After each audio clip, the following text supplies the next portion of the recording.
কেমন আছো সবাই? আমি অনেকটা ভালো আছি। মানে একটু একটু লেদখোর হয়ে গেছি।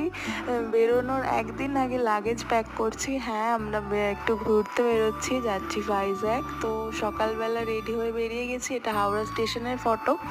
আমরা হাওড়া থেকে একটা ট্যাক্সি বুক করে যাচ্ছি শালিমারের উদ্দেশ্যে। শালিমার থেকেই আমাদের ট্রেন আছে। আর আমি কত হ্যাপি না, মানে বেরোনোর সময়, কিন্তু লাস্ট পর্যন্ত এই হ্যাপিনেসটা ছিল না। শেয়ার করব তোমাদের সাথে। তো আমাদের ট্রেন দিয়ে দিয়েছিল করমণ্ডল এক্সপ্রেস। আমরা ট্রেনে উঠে পড়েছি। আর এই মানুষটা আমার পাশে থাকলে আমি জীবনে সব কিছু করে ফেলতে পারবো।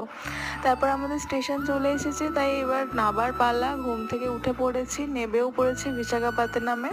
আর সকালবেলা কোনো হোটেল খোলেনি। আমরা ওখানে নেমেছিলাম ভোর 4:45।